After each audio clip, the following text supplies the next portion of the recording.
Hello, everybody. This is old Buck Dave. The Bucks are back.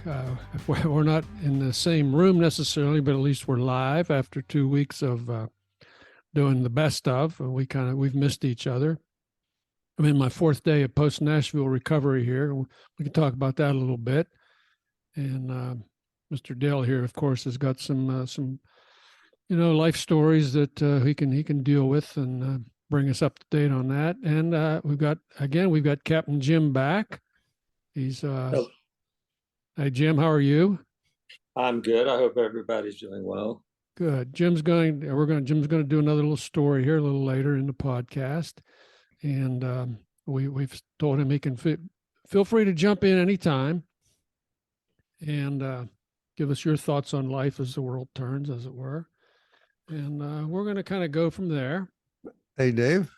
Yes, sir. As you know, we had quite an experience last time. We were face to face in our usual haunt, and I think anybody that's been following us will knows the story of the car. The car, yeah. Did we talk about that on the podcast? I don't remember. We did mention it. Yeah, we introduced how that worked out. So we're basically safe and sound today. We should not have any problems unless one of us falls in the house. Just like 10 minutes ago, I got another text from the collision repair shop, and they said we've now slipped the fixed date to April 28th. So it keeps moving out as they find more surprises when they're getting through this thing. But I'll get it back someday. But hey, it's only that's true. I guess as they disassemble that. Yeah, they disassemble that. Yeah. They probably run into things that they didn't know were attached to that or something. Yeah. But anyhow, we're safe and sound, and that's good. And I had a whole gamut of how my brain gets full of stuff and it just rumbles all over the place. So I had a whole bunch of stuff that I wanted to ask you. One of the things I wanted to ask you: do you occasionally read the New Yorker? I do. I subscribe to the New Yorker. Yeah, and once in a while I read it. Well, it's a good read. I find it to be a fascinating read. Do you recall reading a story about phosphates? I did not. This is Florida phosphates? This is phosphates in general. In general, okay. I'm predicating this on my genuine concern about the planet. I mean, I know I've only got a short time and I don't know what I can do different, but I'm really, really concerned about the planet and those who may come after me. But this was a story about phosphates and how critical phosphates are, where they are, who's got the most of them, and what happens when we run out. Mm-hmm. And it doesn't look good. In fact, Isaac Asimov, you know him from the science fiction writer. Science fiction guy. He said that's going to be the tipping point, is when they mine the last phosphates and it either gets washed into the ocean or we just don't have any more. So if you get a chance. Yeah, I'm sorry, go ahead. I said, if you get a chance and you have some of those, I think it was a March issue or something. Well, you send me the article and I'll put a link to it here for anybody. Of course, you have to be a subscriber, I think, to read that. Right, to read it. But anyhow, if you have a hard copy, you in a future episode, you could comment on that, what you thought of that. So I thought that was interesting. Speaking of that, wait a minute. Go ahead. Jim, I know you've talked about phosphates in the past. Do you have any comments on this? Well, some of the Saharan dust that we get over here has phosphate in it. They mine phosphate with loaders over there instead of the big drag lines and everything we have here. It's closer to the surface. So that the red dust, the Saharan dust, has phosphate in it and fertilizes the Gulf. And some say it helps contribute to the red tide. Helps the red tide grow. Oh, great. Yeah, definitely makes algae grow. That's to your point, Dale. I mean, it's one planet here, and we got Saharan phosphate dust blowing over us and changing the ecosphere around us. It's amazing. Well, listen to this then. Included in a story in one of the other March issues was a story about a giant garbage patch of floating debris, mostly fishing gear and some, general trash, a lot of which they say was accumulated from that tsunami in Japan. Uh-huh. So there's a gyre am I pronouncing that right? A gyre? I don't know. It's, Tell me it's more like about it. a gyre. Jim would know. A gyre is where the ocean currents sort of circle and you know what I mean? Yeah, like the Sargasso Sea. Yeah, like the Sargasso Sea. That's what keeps it there. So they were saying that this garbage patch out there is getting to be, and it's huge, and it appears that it's just under the surface. You know what I mean? There's some floating on some debris on top, but the rest of it is just a few feet from the surface, so it doesn't look like it's full of garbage. But if they scrape it out, and I'm thinking, I guess there's some ships and some folks that are trying to pick that up, and I thought that was interesting that it would all accumulate out there. And then the funny thing about it was they said some creatures were starting to make a life out of it. Really? You know what I mean? Yeah, they would attach themselves to some floating debris, and some amenity were, or one of those clam-like creatures or whatever they are that adhere. So could be a new ecosystem that it. Yeah, that's got the makings of a dystopian science fiction novel right there.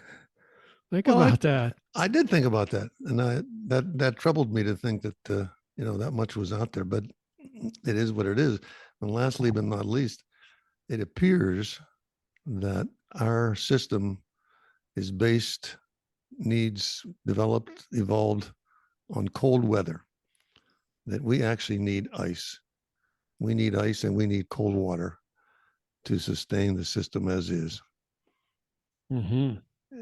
And they pointed out, this was the point out, it said little creatures that needed cold water to survive that fed certain whales were no longer where they should be. Oh, okay. And that's not a good thing then. It's not a good thing. And I read these things where it's quiet and I'm by myself, and I feel bad about the planet. I really do. So that's what I had to say about that. Well, okay. On that bright note, no, I don't mean to make light of it. I mean, it's an important topic, and yeah, we've only got one planet, and I don't care what Elon Musk says. We're not all going to fly to Mars and inhabit Mars.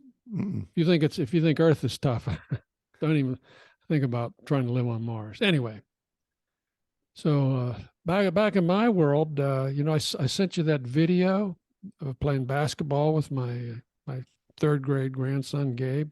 Remember that? I did see that. I saw you shooting the ball up there, yeah. and you admitted that the hoop was actually at the correct height. I'm not sure it was now. It might have been like 9.5, but it was at least 9. Because I didn't think you could throw the ball to 11 foot. Oh gosh, it was man, I was just about ready to collapse there. He was like 17-10. He was up, okay, because we had a 3-point line there.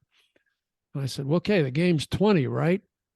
He said, 20. He said, 20's halftime. We're going to 40. Like, oh, no. Like the game was going to be called on darkness, my fading vision here as I got ready to collapse. That was unbelievable. But you did good. You did good. You ponied up to the job at hand, and you did good. And I said, where does he get his energy? But I think you had to be, you had to do that. You know what I mean? You couldn't say, I don't want to play. Oh man, no, I was all in. I was all in. I wasn't in for that long. And then when he softened me up, then the first grader took me on. And of course I could out rebound him. But he whooped me with his 3-pointers, man. He was banging in 3-pointers. These guys are incredible. And then, I mentioned Saturday, Gray had a baseball game while his brother was at hockey practice. And so he's playing one up. He's playing one age group up because he's so tall, and he's still the biggest kid on the team. Okay, they kind of fudged his birth certificate because if he played in his age group, kids would be coming up to his waist. So he was on the mound the first 2 innings. He fielded 5 grounders, good throws to first base. First baseman actually caught 2 of them for outs, so that was good. And of course, he batted 1,000. He got a hit every time up. Of course, we had to leave the game in the 3rd inning to make it to the Suzuki violin concert at 1:30 in town. And so it was quite a day. And Sunday was Gabe's hockey game. Okay, this is the third grader, and he scored a hat trick.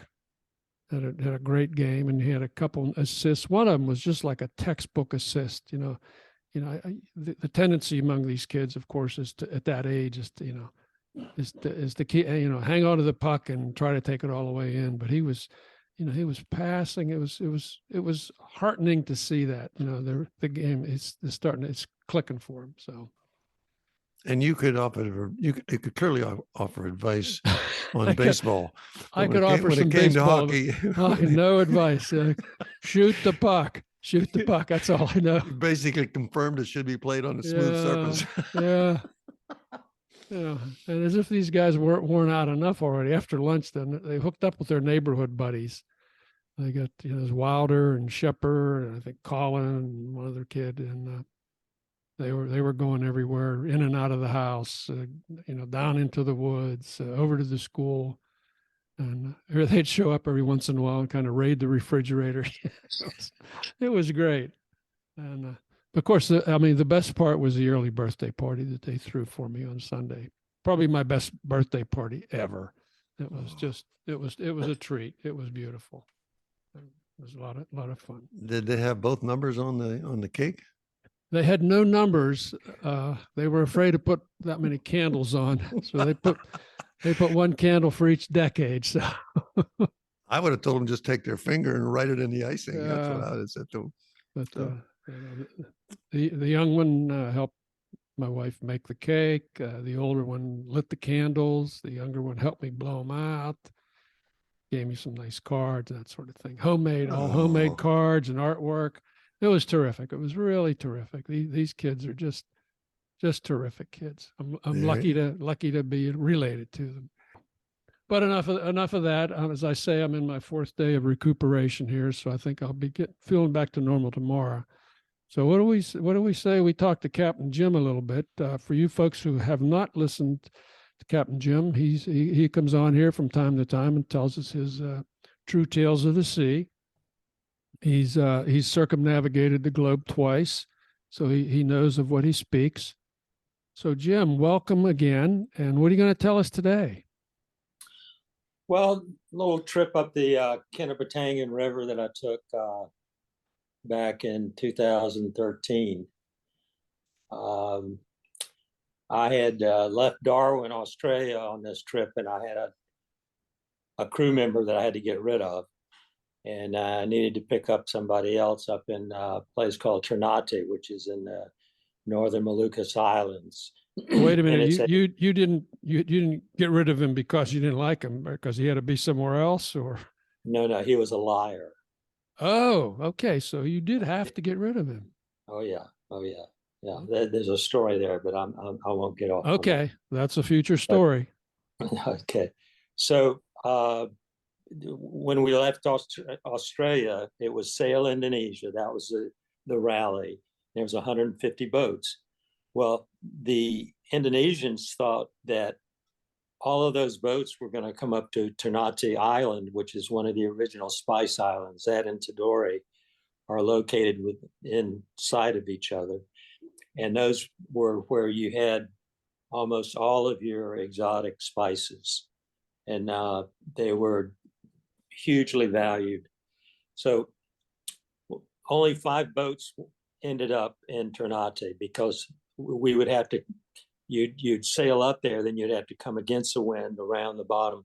And this is going around Borneo, which is a pretty big island. Okay. So when we got there, they had 150 guides. They had a guide for every boat. They had tons of people, and we're only 5 boats there. I'm kind of disappointed.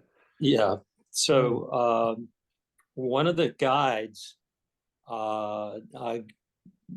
he had a motorcycle, and he is a guy that I would ride his motorcycle to go to places, and we made friends. And so I asked him to sail with me overnight to Morotai, where they were having the celebration. As another island. And then I asked him, and he told me, his story. He had a passport. He was going to go to Australia, and he had a passport, and he got too old to go. before they could have the trip. And he had a passport, no stamps. I said, well, Bahar, let's go get some stamps.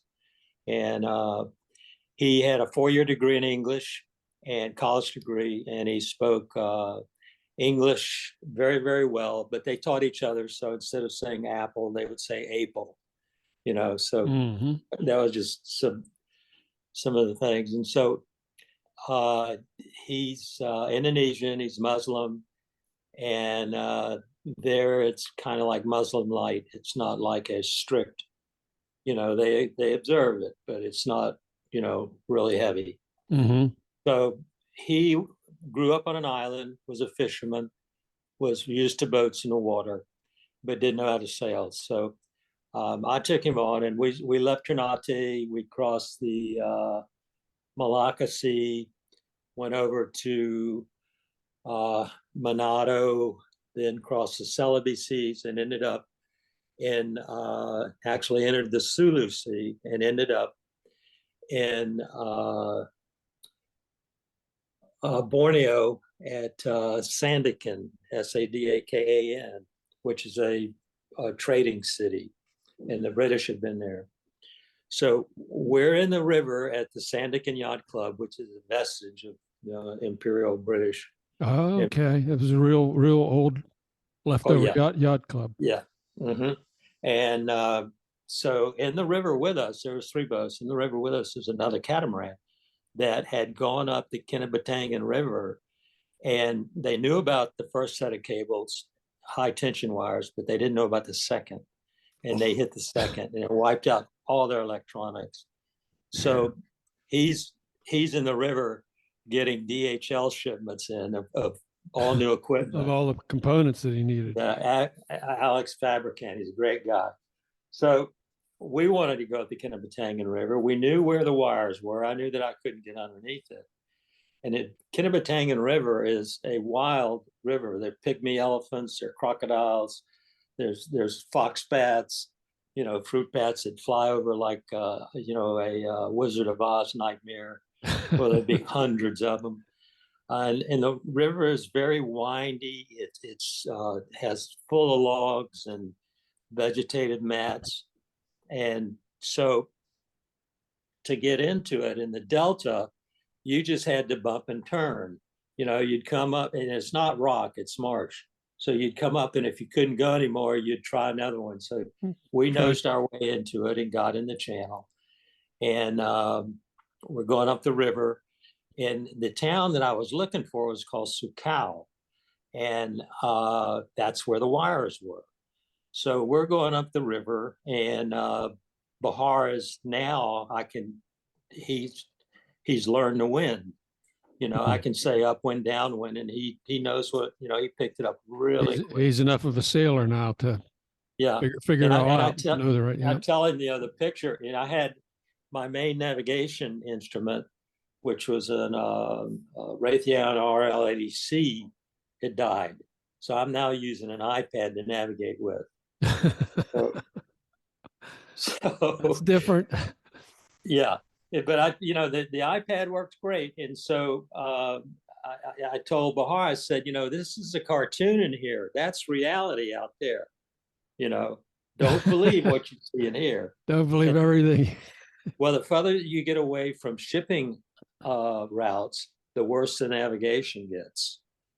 Okay. So, it doesn't get updated. Okay. There's no, Yep. Yes. So we're going up the Kinabatangan River, and we should be in blue, and we're in green. We're in the jungle. You're sailing across the jungle floor, right? Yeah. So you're in trouble. Yeah. So it's starting to get dark at nighttime, and I don't want to hit a log. If I mess up a propeller, I'm in big trouble. So we anchored up. And at dusk, we could hear the call to prayers. So we knew that we were close to Sukau.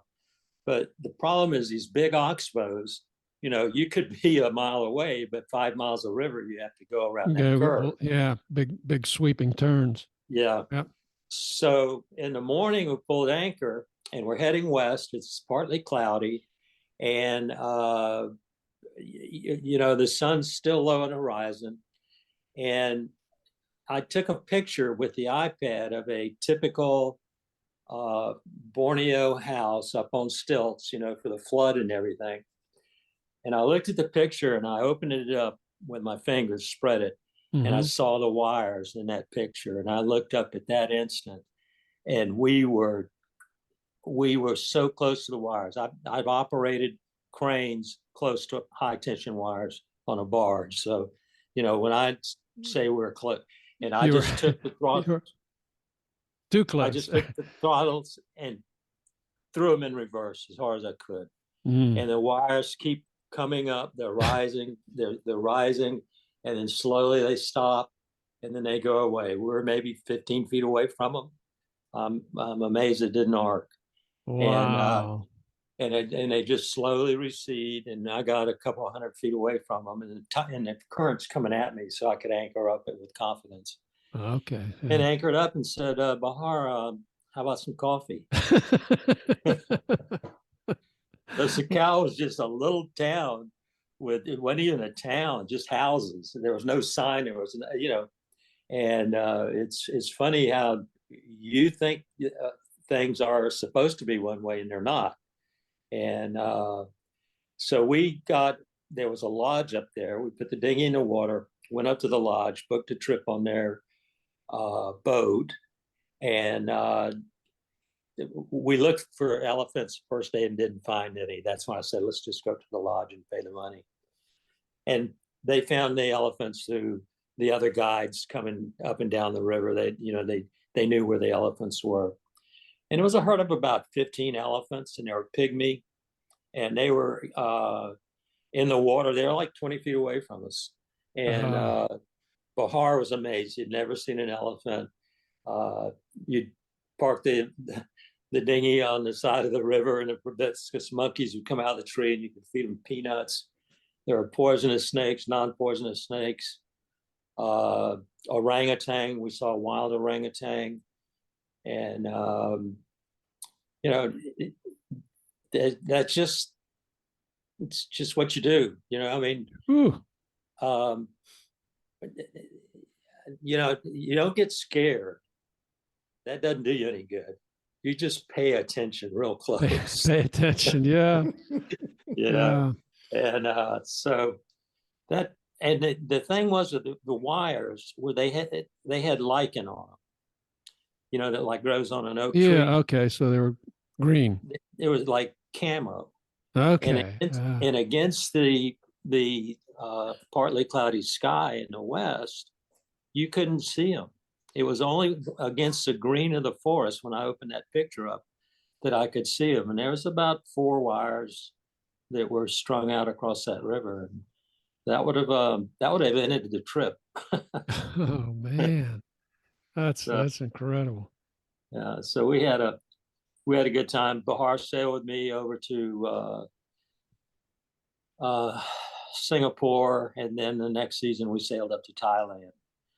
And his son's first name is Logan. And wow. When I left, I bought him I think it's a Honda or a Suzuki 50cc motorcycle to use as they're called OJECs, and that's the taxi service. And they come up, you sit down, they drive off, and you sit side saddle generally. They drive off, and you hand them a couple rupiah, when the trip's over. So they'll do that all day long. And so there's so many tales to tell about Bahar and me. And Bahar is Melanesian. He's dark, and I'm Caucasian, and I'm lighter. And people would see us and just like, what's he doing with him? Both ways, Bahar, right? Malaysian and Indonesian are virtually the same language. It's just like the difference between British and American English. And Bahar was like having a Google translator with you. We were invited into people's houses. We were such an item of curiosity. And, and I just told him, when the doors open, walk in, Bahar. There might not be another chance to do stuff. That's right. So we're still in touch. He's on Facebook. He has 2 children.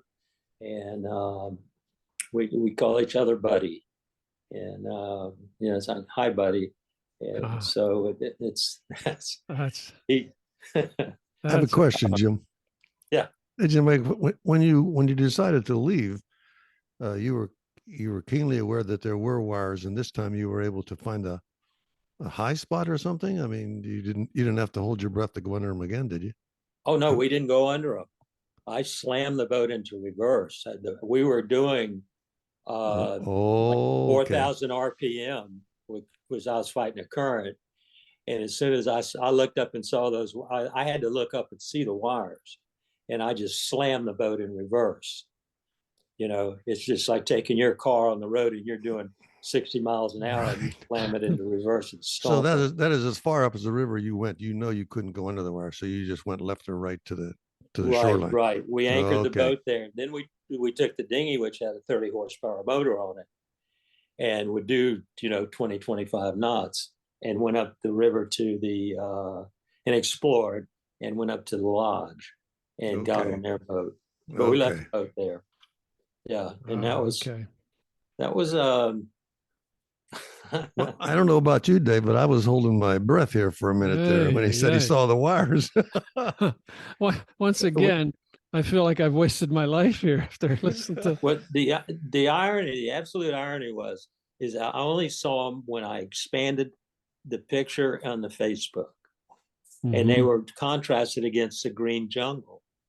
And this was all jungle around there, and we had barely passed a house on the right-hand side of the river, which was Sucal. They don't have a sign out saying this is Sucal. I mean, it's just a small farming community, very, very small.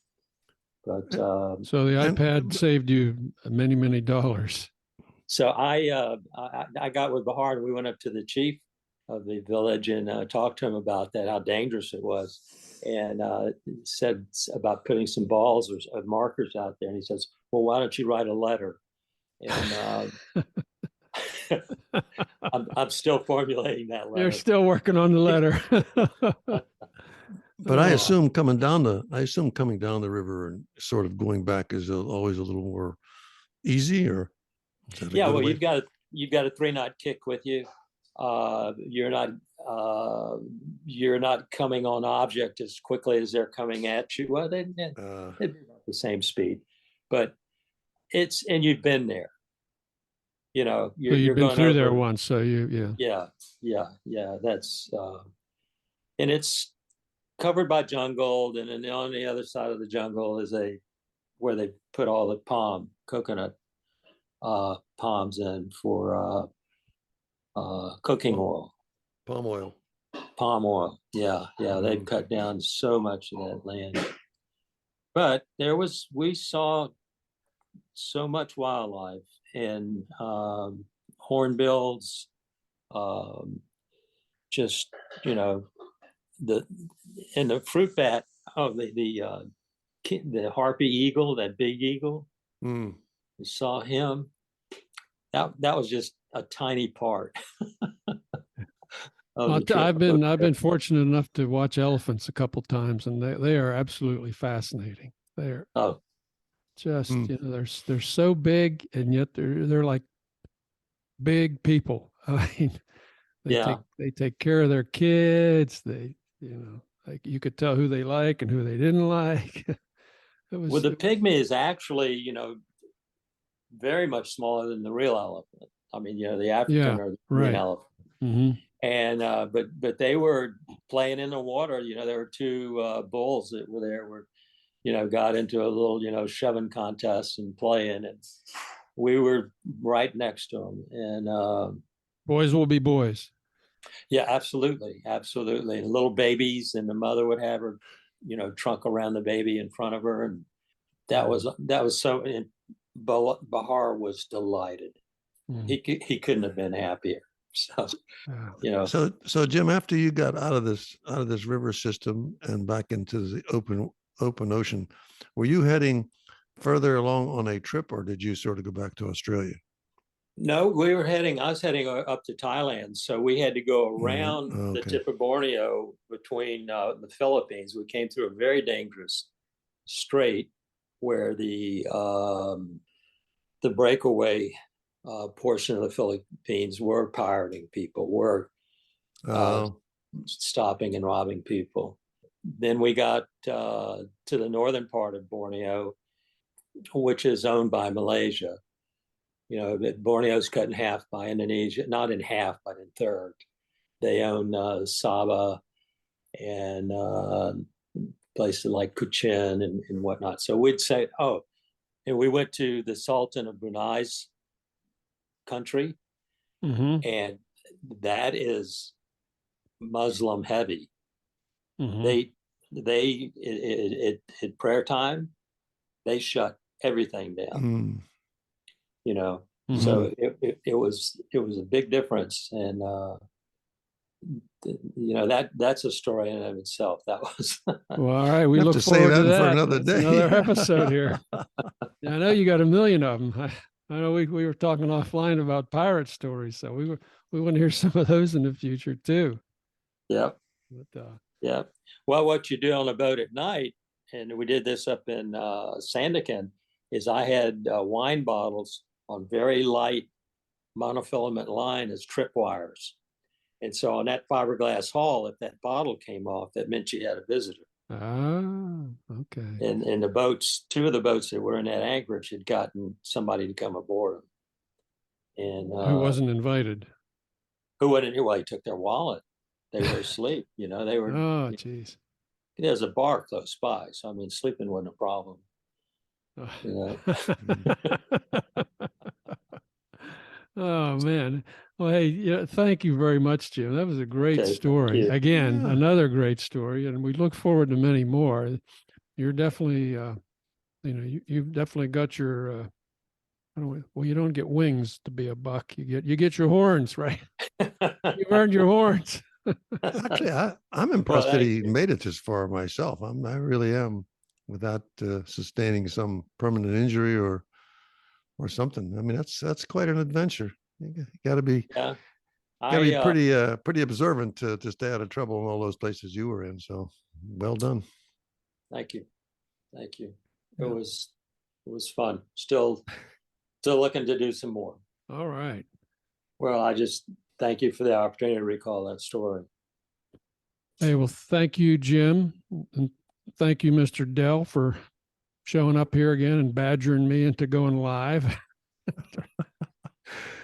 You know, it's good. This is a great visit, and It is. we It enjoy. is.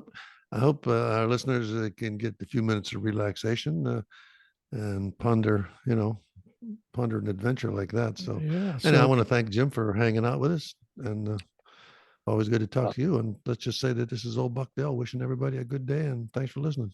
and this is Old Buck Dave right behind saying thanks again to Jim and thanks to all our listeners out there, our listeners to be. If you've got any comments on any of this, particularly on Captain Jim's story, we'd love to hear them.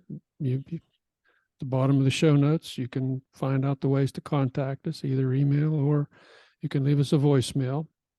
And with that, It's Captain Jim signing off. Captain Jim signing off. This is just plain Dave signing off. Take care, everybody. Bye-bye. Bye now.